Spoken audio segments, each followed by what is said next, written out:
Hey there, my name is Jay Dampier and welcome to thunderbaytrees.ca, and today we are shooting episode 1.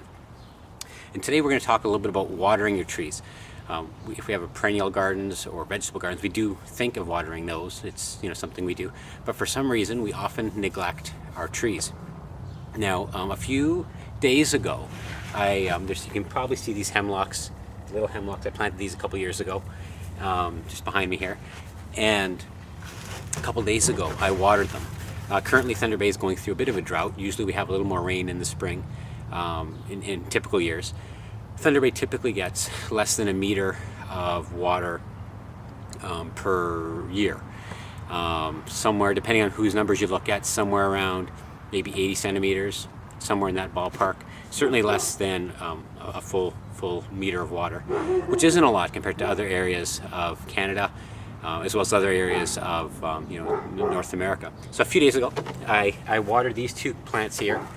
With one of these, this is about a gallon or so, and I put down about 5 or 6 of those. So we're looking at about 3 gallons. And so what I wanted to do is talk a little bit about how to water your trees properly, whether it's a little tree, big tree, new planting, or whatever. Now I cut this little so you can see that horizon out of there. It's pretty dry, crumbly. This is from an area that wasn't watered. This was just baking in the sun, a little bit of grass here and a little bit of soil. And the problem is that it's very dry. Now when we water, and I think this is also true when we water our gardens, we'll put a little bit of water down, looks kind of wet, but then when we put your shovel into the ground, maybe half an hour or an hour after watering, you realize that you probably have about that much water, that much soil that's actually wet and the rest is bone dry.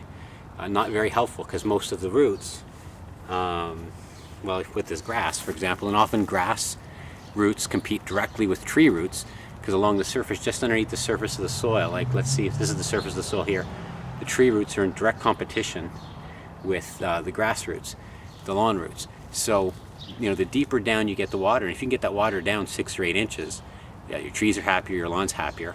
Whereas if you just put a nice light little watering, not much happens. Some of it gets evaporated off, and your grass isn't happy, and your trees aren't happy either. Now over here, and you're probably not going to be able to see this. Actually, you're not going to be able to see this because I don't know where my little piece of sod is from back there. But you'll notice that 6 of these weren't enough.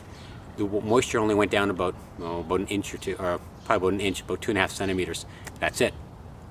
So what we want to do when watering trees, and this probably goes, this is true for any garden really, is deep watering, done infrequently, rather than a little spritz every other day. So you want these deep waterings where you can kind of really get the soil really wet, kind of saturate it, and then just let it dry out. And then again, it kind of mimics what nature is already doing in the way you water. Because what you don't want is these little spritzes all the time. Because what will happen is it'll encourage the roots just to hang out near the surface, and then if it does get into a drought situation, those roots will start dying off because they're getting desiccated and they don't have the moisture they need, and then the overall plant suffers, and you have unhappy trees, and nobody wants unhappy trees. At least I don't. Till next time, my name is Jay Dampier, and thanks for watching thunderbaytrees.ca.